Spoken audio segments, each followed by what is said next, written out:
Hello प्यारे बच्चों बच्चों इस वीडियो में आज हम स्टार्ट करने वाले हैं सरफेस केमिस्ट्री। देखो 1 घंटे के अंदर अंदर पूरा सरफेस केमिस्ट्री खत्म कर लेंगे, ठीक है। वन शॉट फन शॉट, मतलब मजा आएगा, बोर नहीं होगा बिल्कुल भी।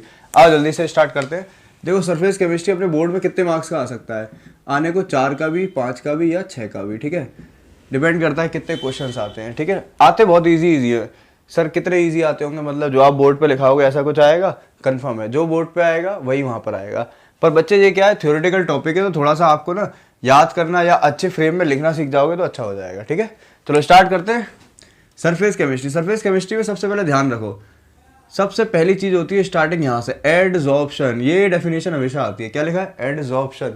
एडजॉर्प्शन, अच्छा मैं बताता हूँ, मेरे केमिस्ट्री में मार्क्स तो अच्छे आए थे, पर मुझे सच में ये चीज़ कितनी वो हो जाती थी मेरे साथ कि एडजॉर्प्शन और एब्जॉर्प्शन। देखो बात सुनो, दोनों ही चीज़ें एक जैसी लग रही है ना, मतलब मुझे तो तब पता तक नहीं था कि डी और बी का इतना बड़ा अंतर है। याद रखना, ठीक है, डी और बी, बस इसके अलावा सब ऑप्शन इज ऑप्शन है, ठीक है। तो हम अभी बात कर रहे हैं कौन से वाले की, एडजॉर्प्शन। इतना आसान है, कोई भी जैसे चीज़ होती है ऐसी ऐसी ऐसी, कोई भी चीज़, लिक्विड फिक्विड, ठीक है, या सॉलिड भी हो सकती है, कुछ भी यहाँ पर कुछ भी हो, ठीक है। इसके ऊपर हम कुछ डाल दें ऐसे करके, ठीक है। जैसे ये देखो, ये इंक ऐसे करके यहाँ डाल रहे हैं, ठीक है। तो हम क्या सोचते हैं कि ये जाएगी अंदर, पूरे अंदर क्या हो जाएगी, मिक्स हो जाएगी, है ना। अगर ये पूरी अंदर मिक्स हो जाती है, अगर ये पूरी अंदर मिक्स हो जाती है तो नीचे वाला है जिसे एब्जॉर्प्शन कहते हैं। लेकिन अगर ये चीज़ जाके, ये वाली चीज़ जाके सिर्फ और सिर्फ यहाँ सरफेस पे, ऐसे इस सरफेस पर रह जाए, अंदर ना जाए, कहाँ रह जाए, सरफेस पर रह जाए। एक डायग्राम दिख रहा होगा बोर्ड पे, समझ में आ रहा है। तो सरफेस पे अगर रह जाती है चीज तो उसको हम क्या बोलते हैं, एडजॉर्प्शन। सरफेस वाला एडजॉर्प्शन, सरफेस वाला कौन सा, सरफेस वाला क्या होगा, एडजॉर्प्शन। और पूरे में मिल जाए, पूरे में, पूरे का मतलब होता है यूनिफॉर्म कंसंट्रेशन हो जाए, वर्ड याद रखना, यूनिफॉर्म कंसंट्रेशन हो जाए पूरे के अंदर, तो उसको क्या बोलेंगे, एब्जॉर्प्शन, ठीक है। दोनों समझाएंगे। चलो डेफिनेशन लिखना सीखो मेरे साथ साथ। ये एक फिनोमिनन होता है। एक्यूमुलेशन का मतलब क्या होता है, एक्यूमुलेशन का मतलब होता है इकट्ठा। इकट्ठा, इकट्ठा का मतलब कलेक्टिव, समझ गए, कलेक्ट हो जाए वहां। द फिनोमिनन ऑफ इकट्ठा होना, द फिनोमिनन ऑफ इकट्ठा होना ऑफ मॉलिक्यूल ऑन द किस पे, सरफेस। द फिनोमिनन ऑफ इकट्ठा होना ऑन द सरफेस, इसको क्या बोलोगे, क्या बोलोगे, एडजॉर्प्शन। चीज समझ गई ना। चलो इसको अंग्रेजी में पढ़ो। The phenomenon of accumulation of higher concentration, मतलब कंसंट्रेशन इसकी कहां पर ज्यादा है, यहाँ पर कंसंट्रेशन यहाँ ज्यादा है सर, थोड़ा समझाओ, समझो, थोड़ा थोड़ा अंदर चला जाएगा, मतलब हल्का हल्का यहाँ पहुंच जाएगा, लेकिन जो ज्यादा कंसंट्रेशन होगी 80-90%, समझ गए ना, वो कहाँ होगी, ऊपर। The phenomenon of accumulation of higher concentration of molecule on the what, surface, is called adsorption. आ जाओ, ये तो समझ में आ गया एडजॉर्प्शन क्या होता है। अब आपको दो टर्म सीखो, एक होता है एडजॉर्बेंट और एक होता है एडजॉर्बेट, ठीक है। इससे नहीं डरना। एक बात बताओ, ऐसे करके मान लो ये क्या है, ये लिक्विड मान लो या कुछ भी मान लो, तो एक चीज़ तो होगी ना जिसको हम क्या मानेंगे, अंदर है, और दूसरी चीज़ क्या होगी, जो क्या होगी, ऊपर से जाएगी और यहाँ क्या होगी, इकट्ठी हो रही है, हाँ या ना, इधर इकट्ठी हो रही है, ठीक है। तो जो अंदर वाली चीज़ है, इस वाली चीज़ को, जिसके ऊपर ये वाली चीज़, इसको बोलते हैं एडजॉर्बेट। क्या बोलोगे, सॉरी, एडजॉर्बेंट। क्या बोलोगे, एडजॉर्बेंट। नाम में ध्यान देना, ज्यादा वाली चीज को क्या बोलते हैं, एडजॉर्बेंट, और जो ऊपर से यहाँ पर इकट्ठी हो रही है, भैया इसमें क्वेश्चन आता है, उसको बोलते हैं एडजॉर्बेट। समझ गए।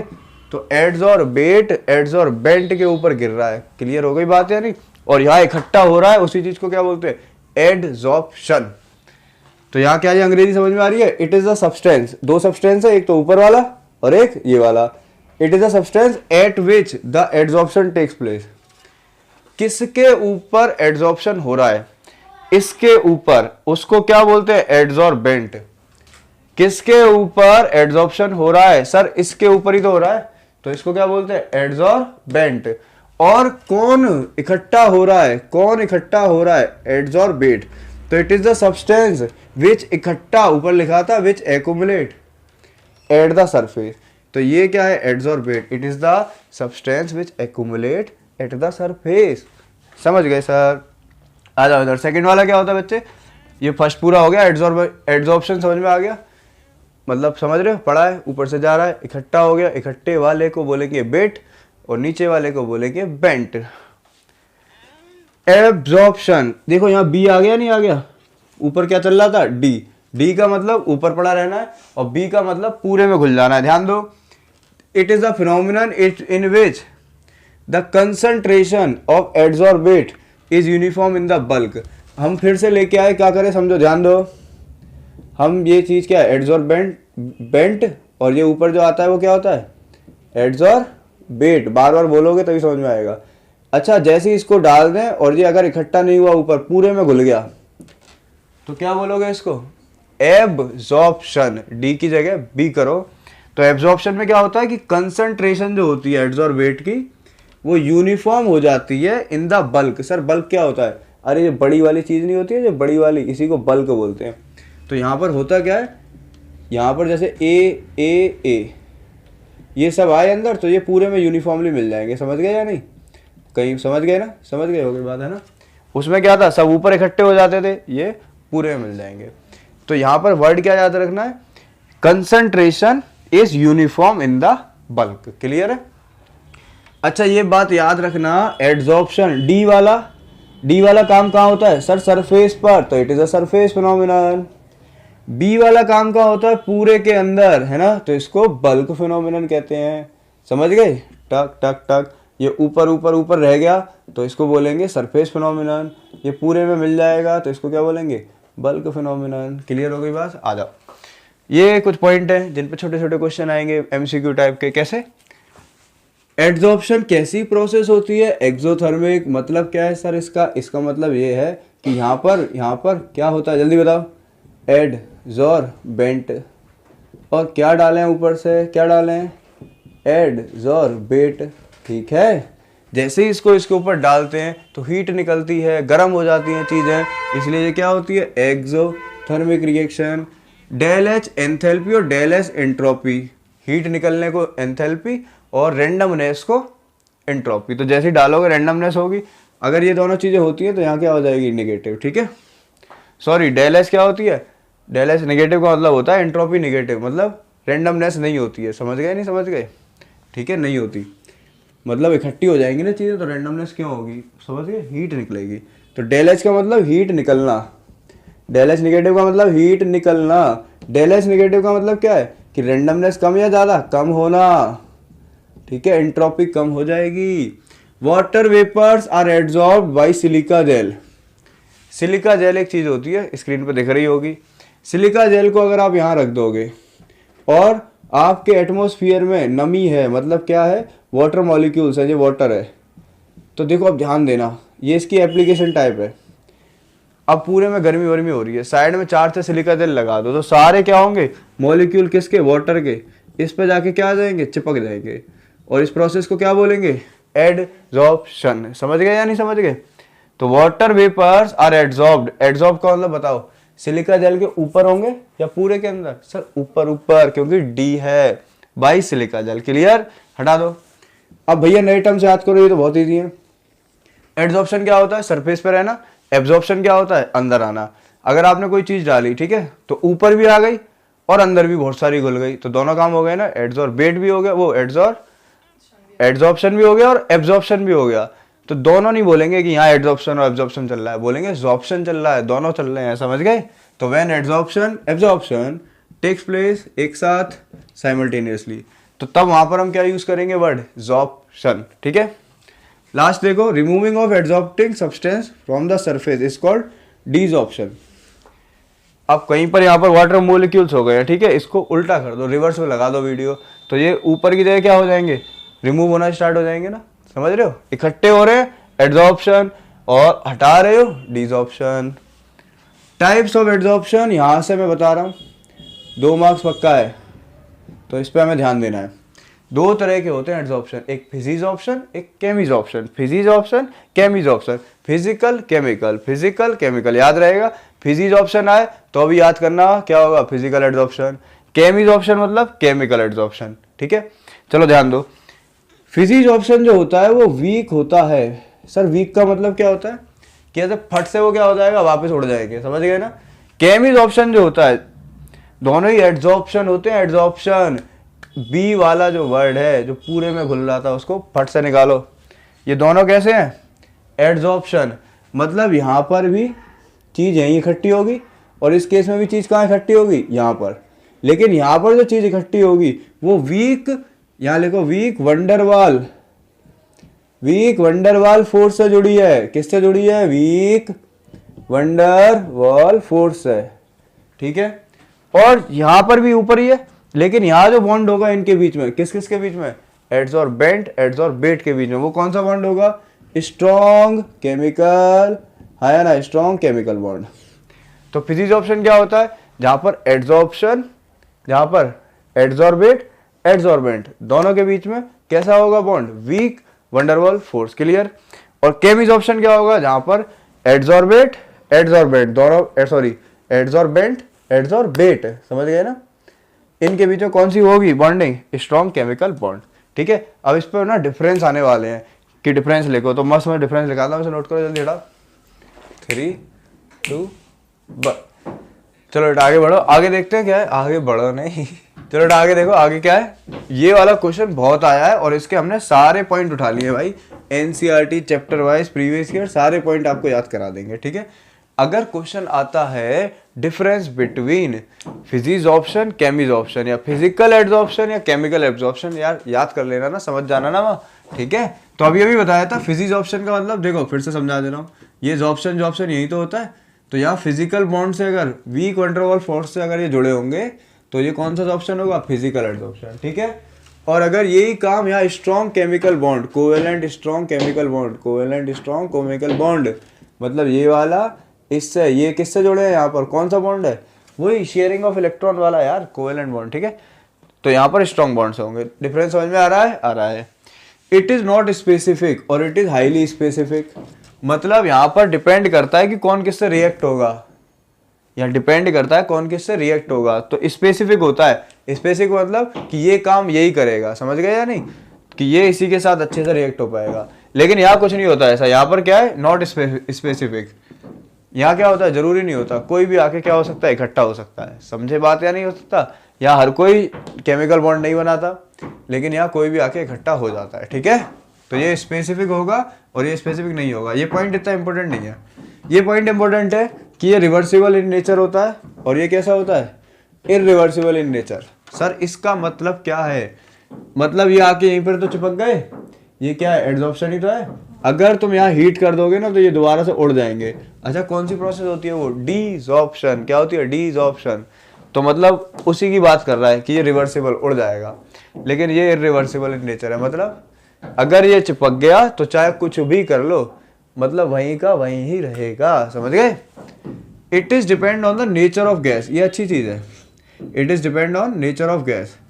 नेचर ऑफ गैस पर डिपेंड करता है कि कौन सी नेचर ऑफ गैस आ रही है। अगर मोर लिक्विफाइबल, जो जल्दी से लिक्विड बन जाती है, इज रीडली एब्सॉर्ब, बस याद करके जाना है कि मोर लिक्विफाइबल गैस क्या होगी, जल्दी एब्सॉर्ब, और लेस लिक्विफाइबल गैस, समझ गए ना। CO2 और H2 वाला एग्जांपल याद कर लेना। यहाँ आ जाओ, it is also depend on nature of gas, ये भी नेचर ऑफ गैस पे डिपेंड करेगी। ये तो स्पेसिफिक होती है ना, स्पेसिफिक का मतलब क्या है, ये तो नेचर ऑफ गैस पे डिपेंड करेगी, ठीक है बेटा। ये तो बहुत इंपॉर्टेंट और सिंपल पॉइंट है, और मैंने बताया भी था कि ये एक्सोथर्मिक होती है और इसमें हीट निकलती है ना। तो जो हीट निकलती है उसको हम बोलते हैं लो, वो एंथैल्पी ऑफ क्या, एड्सॉर्प्शन। एड्सॉर्प्शन पे जो हीट निकलेगी, वर्ड याद रखना है कि ये कम होती है। और यहाँ भी क्या होगा, जब यहाँ नए बॉन्ड बनेंगे, केमिकल बॉन्ड, ये समझ रहे हो ना, यहाँ केमिकल बॉन्ड बन रहे हैं, तो वहां भी हीट निकलेगी और वो हीट ज्यादा होगी। क्यों, क्योंकि स्ट्रॉन्ग बॉन्ड बन रहे हैं, समझ गए। तो स्ट्रॉन्ग और हाई इधर चलता है और लो और वीक इधर चलता है, ठीक है। इधर कोई एक्टिवेशन एनर्जी की जरूरत नहीं है, इसको चिपकाने के लिए, एड्सॉर्प्शन करने के लिए कोई एक्टिवेशन एनर्जी नहीं चाहिए, माचिस वाचिस नहीं जलानी। लेकिन यहाँ पर एक्टिवेशन एनर्जी की जरूरत है, मतलब ये ऐसे नहीं होता, ये केमिकली नहीं होते, समझ गए नहीं समझ गए। कोई नीचे सॉलिड है, ऊपर गैस है, तो वो ऐसे रिएक्ट नहीं हो पाती है, समझ गए। वहां कोई ना कोई तो एनर्जी तुम्हें चाहिए ही चाहिए। It decreases with increase in temperature, जिसे ली चैटलियर प्रिंसिपल भी बोल देते हैं। भैया याद रखना, दोनों में उल्टा होता है। फिजिक्स ऑप्शन में टेम्परेचर बढ़ने पर रिवर्सिबल हो जाती है, हाँ या ना। तो टेम्परेचर बढ़ाओगे तो ये डिक्रीज होगा, it decreases with increase in temperature, समझ गए। फिजिक्स ऑप्शन डिक्रीज होगा टेम्परेचर के साथ, टेम्परेचर बढ़ रहा है, फिजिक्स ऑप्शन कम हो रहा है। लेकिन यहां पर क्या होगा, it increases with increase in temperature, temperature बढ़ाओ ये भी स्ट्रांग हो रहा है, ये भी बढ़ रहा है। ये याद रखना भाई, बहुत इंपॉर्टेंट पॉइंट है। क्वेश्चन आता है कि फिजिक्स ऑप्शन हो या केमिक्स ऑप्शन हो, दोनों ही सरफेस एरिया पे डिपेंड करते हैं या नहीं। तो अब सोचो, लिक्विड का एरिया इतना है ना, तो फिजिक्स ऑप्शन ज्यादा होगा, या लिक्विड का एरिया इतना है तो फिजिक्स ऑप्शन ज्यादा होगा। सर इतना क्यों? क्योंकि ज्यादा सरफेस मिलेगी, ज्यादा बैठने के लिए जगह मिल जाएगी। समझ गए? भाई एड्सॉर्प्शन आइसोथर्म, ये क्वेश्चन काफी आता है। इस क्वेश्चन पे क्या क्या आता है पहले समझो। एड्सॉर्प्शन आइसोथर्म क्या होता है? एक रिलेशन होता है। क्या होता है? ये रिलेशन होता है, और रिलेशन ऐसे याद कर सकते हो, x/m और प्रेशर P। अरे सर ये क्या है? थोड़ा इधर समझ लो, बहुत इजी है। ये यहाँ पर एड्सॉर्प्शन आइसोथर्म जो होता है वो किस किस के लिए होता है याद रखना। ये जिनने बनाया था, फ्रॉन्डलिच ने, उनने बनाया था सॉलिड और गैस के लिए। यहाँ सॉलिड होता है, और एक सॉलिड के ऊपर गैस क्या होती है? एड्सॉर्ब्ड हो जाती है। समझ गए? एक सॉलिड के ऊपर गैस क्या है? एड्सॉर्ब हो जाती है। ठीक है, अब ध्यान दो, it is the relation between the quantity of gas adsorbed.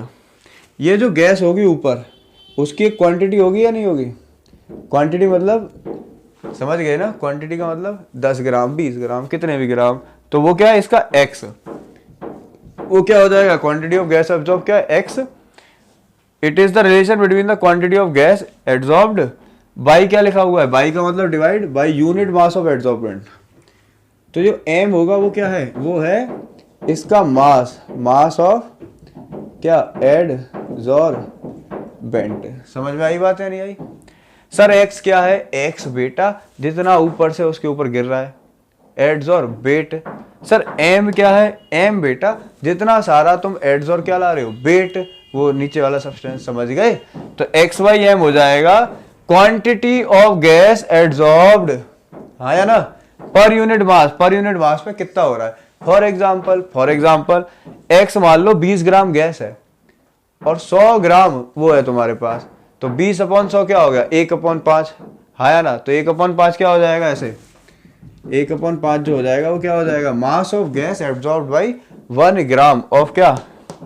Adsorbate. समझ गए? टफ लग रहा है? कोई बात नहीं, याद कर लो, x/m और p का होता है। आगे समझो, by the unit mass of क्या? एड्सॉर्बेंट। समझ गए ना? यही सॉलिड वाला नीचे वाला। To the pressure of the gas, to the pressure of the gas, pressure of the gas. Sir ये थोड़ा टफ लग रहा है ना? आप ध्यान देते हैं।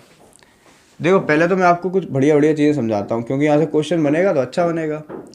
ये देखो, ये 3 अलग अलग गैस, ये एक ही गैस है, सिंगल गैस, लेकिन 3 अलग अलग लाइन आ रही हैं, 3 अलग अलग टेम्परेचर पे, है ना। हम बात कर रहे हैं फिजिक्स ऑप्शन की। तो टेम्परेचर जैसे जैसे देखो, जैसे जैसे टेम्परेचर घट रहा है, सॉरी टेम्परेचर जैसे जैसे घट रहा है ऊपर की तरफ, तो सेम प्रेशर पे बताओ सबसे ज़्यादा मास कहाँ पर एड्सॉर्ब्ड हो रहा है? इस जगह पे। सेम प्रेशर पे सबसे ज़्यादा मास कहाँ हो रहा है? इस जगह पे। फिर कहाँ हो रहा है? इस पॉइंट पे। यहाँ कितना मास? ये रहा, और इस पॉइंट पे ये रहा, हाँ है ना। तो टेम्परेचर कम करते हैं तो ये क्या होता है? इंक्रीज होता था, नहीं होता था? होता था। तो क्या हमने प्रेशर को छिड़कानी करी है? नहीं, प्रेशर तो तीनों में एक ही बात कर रहे हैं ना। अब ध्यान दो, अब हम प्रेशर बढ़ा रहे हैं जैसे जैसे, तो देखो सब में बढ़ रहा है ना, थोड़ा थोड़ा ऐसे करके, है ना। लेकिन आगे जाके ये लाइनें ऐसे दिखानी है हमें, सीधी सीधी ऐसी। सर ये क्यों दिखानी है सीधी सीधी? कि एक समय आएगा जब प्रेशर कितना भी बढ़ा लो लेकिन कुछ भी फर्क नहीं पड़ रहा। देखो यहाँ भी इतना ही है, और यहाँ भी इतना ही है, और यहाँ भी इतना, यहाँ भी इतना, यहाँ भी इतना, यहाँ भी इतना। समझ में आ रही बात या नहीं आ रही? आ रही है, ठीक है। चलो अब इस पर ध्यान दो। x/m इक्वल्स टू Kp1/n, ये कहाँ से आई है और इसको कैसे करते हैं? ध्यान दो, बताओ जल्दी से। एड्सॉर्प्शन आइसोथर्म क्या होता है? x/m का रिलेशन प्रेशर P के साथ। समझ गए? Adsorption isotherm. तो फ्रॉन्डलिच ने ये इक्वेशन दी कि x/m डायरेक्टली प्रोपोर्शनल P की पावर 1/n होता है। x/m डायरेक्टली प्रोपोर्शनल P है, लेकिन पावर कितनी है? 1/n। ठीक है, ठीक है। अब ध्यान दो, जैसे ही प्रोपोर्शनल हटाएंगे बच्चे तो एक फ्रॉन्डलिच कांस्टेंट आ जाएगा K। तो यहाँ करो x/m equals to K P की पावर व्हाट? 1/n। दोनों साइड लॉग लगाएंगे तो इधर आ जाएगा log x/m, और इधर आ जाएगा log K और P की पावर 1/n। ठीक है, यहाँ पर एक फॉर्मूला लगाएंगे log m और log n वाला, जिससे क्या बन जाएगा? ध्यान देना, ये बन जाएगा log x/m बराबर, ये बन जाएगा log K प्लस क्या बन जाएगा? log P की पावर 1/n, है ना। अब मैथमेटिक्स थोड़ी आती हो तो यार पता होना चाहिए कि ये 1/n जो होती है पावर, वो यहाँ आ जाती है। ठीक है, तो अब यहाँ देखो log x by m equals to 1/n log p। Sir ये आगे पीछे क्यों कर रहे हो, समझा रहा हूँ, log के ऐसा बना लो। और y equals to m x plus c एक इक्वेशन होती है 10th क्लास में 11th क्लास में। तो ये आपका क्या है y जैसा, ये क्या है आपका x जैसा, और ये क्या है आपका m जैसा, ठीक है, और ये क्या है आपका प्लस c जैसा। ठीक है ठीक है सर, हम बायोलॉजी के स्टूडेंट हैं तभी तो ये बता रहा हूँ, समझो अब, समझना। इधर लिखो एक और ग्राफ बनाना है हमें log x बाई m का, ठीक है, किसके साथ, y ये रही, ये y वाला ही तो होता है ऐसा करके, तो y की जगह क्या आ जाएगा, ठीक है। और इस तरफ क्या लिखो बताओ जरा। सर इधर x लिखते थे टीचर, तो हम इस तरफ क्या लिखेंगे, log p लिख देंगे, क्लियर है। और लाइन जो होगी उसे स्ट्रेट लाइन बनाना कि log x by m log p के अंदर स्ट्रेट लाइन होती है जिसका स्लोप क्या होता है सर, स्लोप ये थीटा tan थीटा होता है, तो इसका बस स्लोप रटो, स्लोप बराबर 1/n, इसका स्लोप कितना होता है 1/n, क्लियर है। और लास्ट चीज देखो, ये ग्राफ थोड़ा सा ऐसे होगा, कैसे होगा सर, कैसे, ऐसे, समझ रहे हो, ऐसे, मतलब ये यहाँ से नहीं, ओरिजिन से नहीं, ऊपर से जाएगी, और इसको हम बोलते हैं log के, क्योंकि ये y equals to m x plus c में c होता है, समझे, इंटरसेप्ट होता है y इंटरसेप्ट, तो इसे नोट करो जल्दी से। अब मेरी बात पे ध्यान देना, यहाँ पर बेटा, यहाँ पर 1/n बराबर 1 होता है इस वाले केस के लिए जहाँ पर ये सीधी स्ट्रेट लाइन है। हम सिर्फ इतने, ये वाला जो ग्राफ है ना वो यहाँ बना रहे हैं, तो यहाँ पर जो ये होती है लाइन, ये कितनी होती है, स्लोप 1/n, और यहाँ अगर 1/n 1 होगा तो for very low pressure, 1/n कितना हो गया 1, तो n कितना हो गया यहाँ 1, तो ये इसको 1 कर देंगे, तो log x m बराबर log p प्लस ये, तो एंगल कितना हो जाएगा 45 डिग्री, ठीक है। ये कुछ ज़्यादा हो गया होगा लेकिन थोड़ा बहुत समझ में तो आ गया होगा ना, क्वेश्चन कर लोगे। चलो आगे जो बता रहा हूँ वो सब थ्योरेटिकल है, बहुत इंपॉर्टेंट है, हटा जल्दी फटाफट। चलो आगे देखो, आगे बहुत ईजी है। अब हम पढ़ने वाले हैं कैटलिस्ट के बारे में। कैटलिस्ट बहुत ईजी है। कैटलिस्ट क्या होता है, देखो कोई भी रिएक्शन हो रही है तो आपने बचपन से सुना होगा, इसमें कैटलिस्ट डाल दो तो ये तेज हो जाती है ना। तो कैटलिस्ट क्या करता है, कोई चीज़ बन रही है, जैसे ए और बी से, देखो इधर सुनो, ए और बी सी बन रहे हैं, है ना, ए और बी क्या बन रहे हैं, सी बन रहे हैं, ए और बी मिलके क्या बन रहे हैं, सी मिल रहे हैं। तो ए और बी मिल के ही तो सी बन रहे होंगे ना, है ना। अब ए और बी सी तो बन रहे हैं, लेकिन इसको आप चाहते हो जल्दी जल्दी बने, फट फट फट फट फट, तो उसके लिए क्या करते हैं, इस जगह पर एरो के ऊपर एक चीज डालते हैं जिसको हम बोलते हैं क्या, कैटलिस्ट। तो कैटलिस्ट क्या करता है, catalyst are the substance that can change the rate of chemical reaction and without involving या विदाउट एनी चेंज। मतलब कैटलिस्ट खर्च नहीं होता, जैसे ए और बी खर्च होंगे सी बनेगा, लेकिन कैटलिस्ट अंदर जाएगा, रिएक्शन तेज करेगा और बाहर फिर से उसे निकाल लो, मतलब बिल्कुल खर्च नहीं होगा, समझ गए। लेकिन करेगा क्या, that can change the rate of reaction without involving या विदाउट एनी चेंज। कैटलिस्ट दो प्रकार के होते हैं, बहुत easy, homogeneous, heterogeneous. Sir homogeneous और हेट्रोजीनियस क्या होते हैं, एक एग्जांपल से आप समझ सकते हो बहुत बढ़िया से, ध्यान देना। देखो बच्चे, ये देखो 3O2, ठीक है, इससे 3/2O2, O2 क्या होती है, डाई ऑक्सीजन या ऑक्सीजन। अब इसका जरा चेक करेंगे तो इससे O3 बन जाती है, मतलब ये ऑक्सीजन गैस है, अरे ऑक्सीजन गैस है ये, ठीक है, ऐसा था पहले, ये O2 से O3 बना रहे हैं, क्या बना रहे हैं, ओजोन। ये तो बैलेंस करने के लिए 3/2 लगा दिया है, ठीक है। तो ये बेटा गैस है, ये बेटा गैस है। अगर तुम्हारे कैटलिस्ट, ध्यान दो, कैटलिस्ट हम यहाँ पर NO, नाइट्रोजन ऑक्सीजन, G, इसका मतलब कैटलिस्ट भी कैसा है, गैस है, ठीक है। तो ध्यान देना, इससे मतलब नहीं है, अगर रिएक्टेंट और कैटलिस्ट दोनों ही सेम फेस के हैं, अगर रिएक्टेंट और कैटलिस्ट दोनों ही सेम फेस के हैं, सेम फेस मतलब रिएक्टेंट कैसा है, गैस, कैटलिस्ट कैसा यूज करा है, गैस, तो इसे क्या बोलोगे, होमोजीनियस कैटलिस्ट, ठीक है। NO is the homogeneous catalyst. तो सर हेट्रोजीनियस तो यही होगा जब रिएक्टेंट और कैटलिस्ट दोनों डिफरेंट फेज में होंगे। एग्जाम्पल देखो, बहुत ईजी है। एग्जाम्पल है यहाँ पर NH3, इसके साथ O2 को रिएक्ट करा, ठीक है, और ये बन रहा है आपका 4NO, ठीक है, और ये बन रहा है 6H2। इसको तो हम कर लेंगे, हमें बस ये बात याद रखनी है इधर। ये बच्चे देखो, ये भी गैस और ये भी क्या है, गैस। यहाँ पर जो कैटलिस्ट यूज कर रहे हैं वो यूज कर रहे हैं पीटी प्लेटिनियम होता है, क्या होता है, प्लेटिनियम, और ये सॉलिड है। अब ध्यान से दो, ये कैसा है, रिएक्टेंट गैस, और ये कैसा है, सॉलिड, दोनों कैसे फेज है, अलग अलग। तो इस कैटलिस्ट को प्लेटिनम क्या होगा यहाँ पर, हेट्रोजीनियस कैटलिस्ट।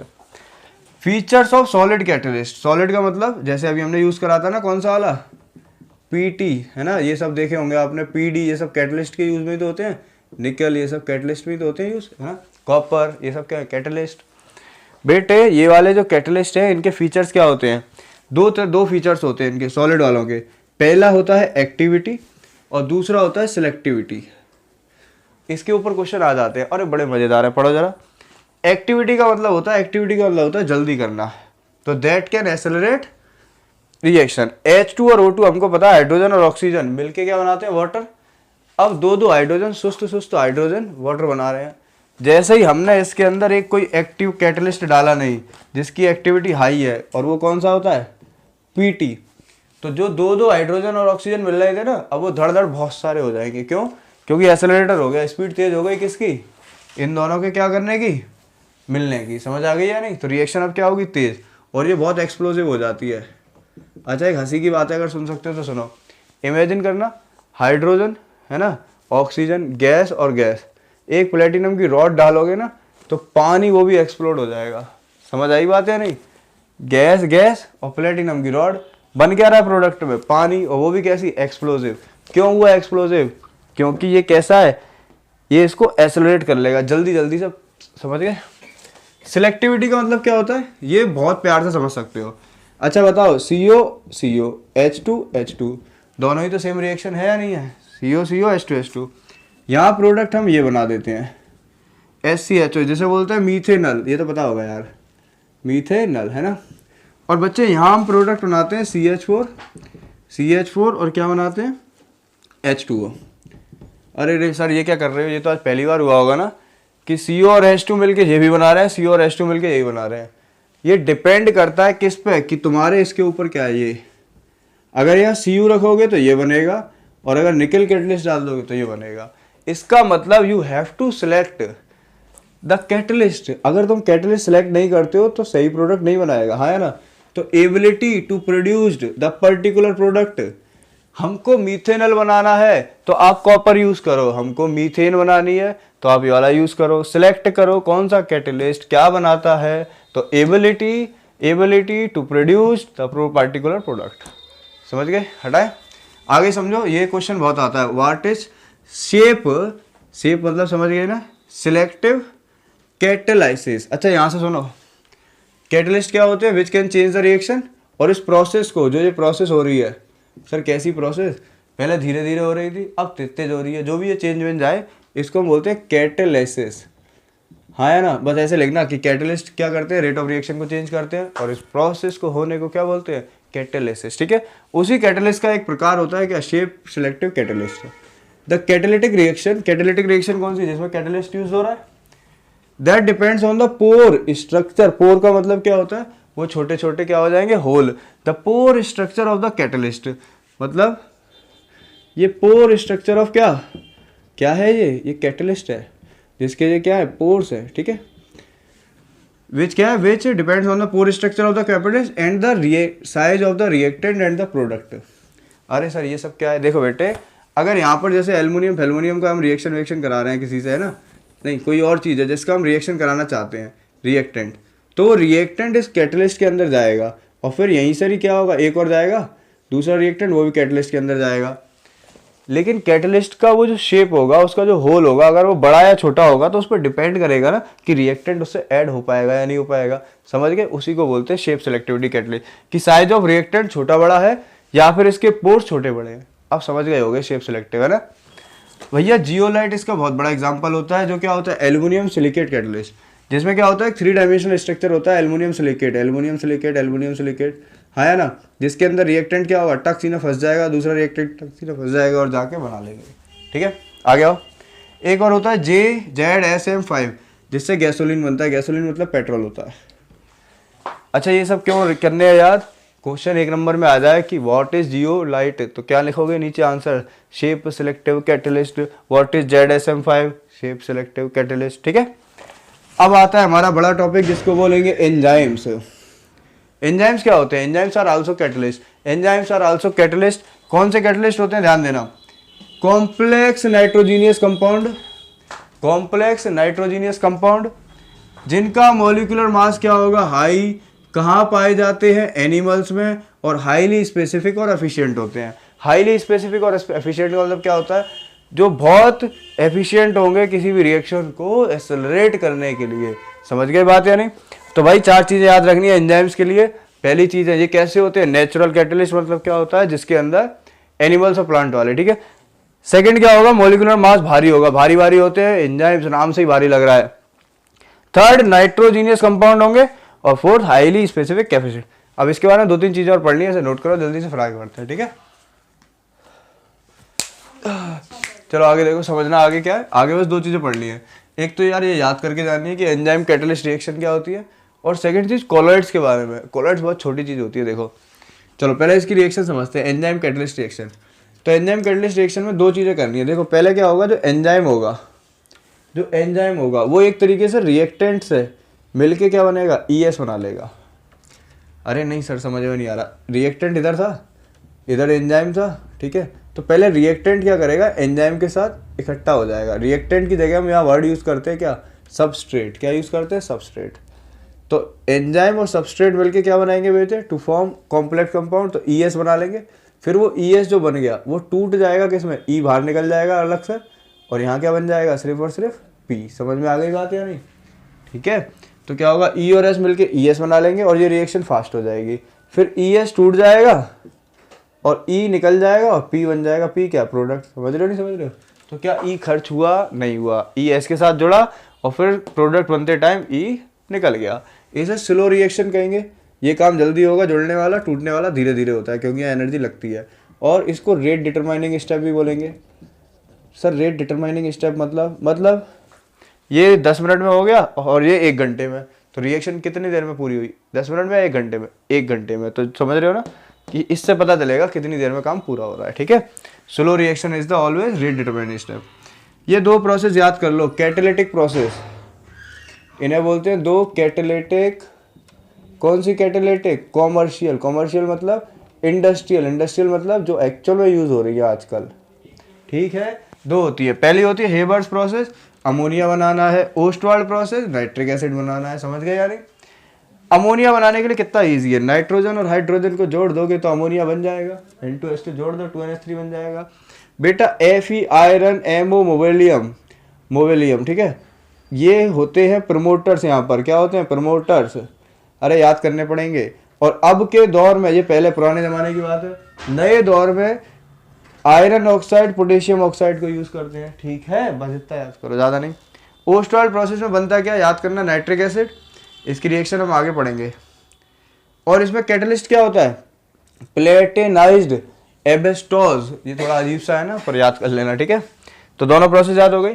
कोलॉइड्स क्या होते हैं, कोलॉइड्स बहुत इजी सा होता है।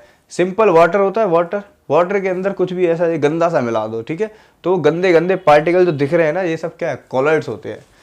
तो मतलब जो लिक्विड होते हैं ना, लिक्विड अलग अलग तरह के सॉल्यूशन, उनके तरह तरह के प्रकार होते हैं। एक गंदा वाला लिक्विड जिसके अंदर क्या पार्टिकल ऐसे घूम रहे हैं, उसको क्या बोलते हैं भाई, कोलॉइड्स बोलते हैं। ध्यान से समझना, कोलॉइड्स क्या होते हैं, finally divided particles of any substance जिसका डायमीटर टुक टुक टुक इतना हो और range dispersed in medium called. ये अरे सर बड़ा कठिन है, देखो यार, ये है अपना बीकर जिसके अंदर क्या है, लिक्विड। समझ रहे हो? अब इसे मान लो कि ये लिक्विड इसके अंदर है, तो इतना साफ लिक्विड है कि ये समझ रहे हो ना, इसके अंदर लिक्विड है। वैसे मैं हर बार ऐसे नोट टुक टुक करता हूँ, इस बार नहीं कर रहा मैं। क्यों? क्योंकि ये क्या है, बिल्कुल साफ लिक्विड है। साफ लिखते हैं, साफ लिक्विड है। साफ लिक्विड का मतलब समझ गए ना, बिल्कुल साफ। अब इसके अंदर ऐसे मोटे मोटे पार्टिकल डाल दो ऐसे, तो ये इधर उधर नाचेंगे, हाँ या ना, दिखाई दे रहे हैं। इन पार्टिकल को बोलते हैं कोलॉइड्स। इन पार्टिकल को बोलते हैं कोलॉइड्स, जो पार्टिकल मिलाते हैं। फाइनली डिवाइडेड पार्टिकल्स किसी भी सब्सटेंस के हो, फर्क नहीं पड़ता, जिनका डायमीटर क्या हो, 1 नैनोमीटर से लेकर 1000 नैनोमीटर। जब मैं छोटा था 12th में, तब नहीं समझ आता था कि ये क्या कह रहा है 1 नैनोमीटर। और ये ऐसा कुछ समझाना चाहता है कि ये जो है ना, इसके अंदर लिक्विड जो था वो तो बहुत ही छोटा है, तो अंतर नजर ही नहीं आ रहा। लेकिन ये क्या है, 1 नैनोमीटर, मतलब ये साइज पर साइज बता रहा है हल्का सा, कि ये जो है ना साइज, ये 1 नैनोमीटर है। और 1 नैनोमीटर साइज बड़ा होता है, काफ़ी बड़ा साइज होता है। 1000 नैनोमीटर साइज बड़ा होता है। तो एक सोचो, एक सीधी सादी चीज़ में भले ही छोटा सा होगा और छोटे छोटे होंगे तो वो दिखेंगे ना, तो उन्हीं को बोलते हैं क्या, कोलॉइड्स। तो अब ध्यान देते हैं, finally divided particle of any substance, diameter कितना होगा, इतना, उनको क्या बोलेंगे, कॉलॉइड्स। और जिस मीडियम में इसे डाल देंगे, अगर इसमें डाल देंगे तो इस सॉल्यूशन को क्या बोलेंगे, कॉलॉइडल, क्या बोलेंगे, कॉलॉइडल सॉल्यूशन, है या ना।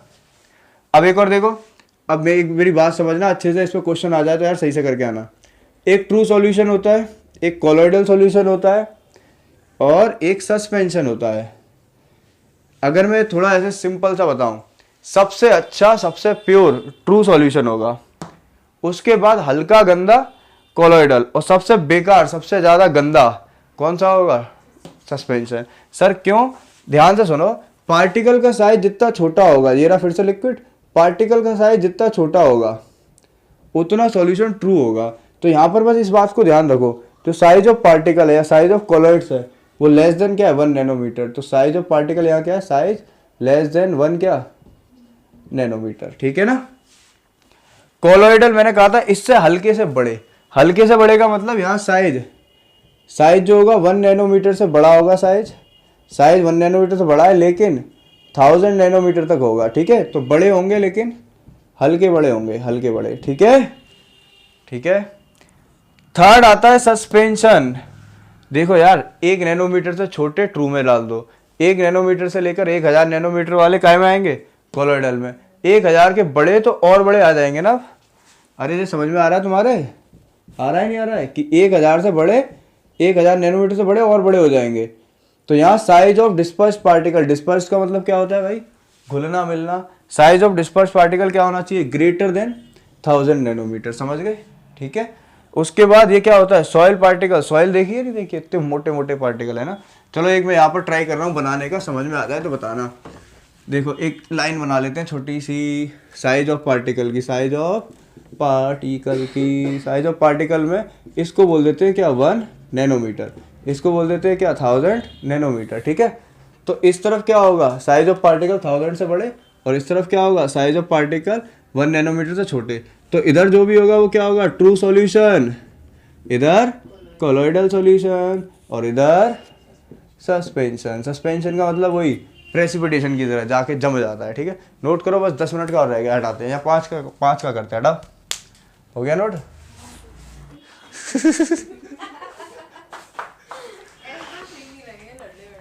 चलो बेटा लास्ट है, बिल्कुल लास्ट। और उससे पहले मैं बताता हूँ, अगर ऐसे स्पेशल वीडियो सारे के सारे चाहिए तो 199 की मेंबरशिप ज्वाइन करो, फटाफट से आपको सारे वीडियो मिल जाएंगे वेबसाइट पर, ठीक है। चलो जल्दी से आ जाओ।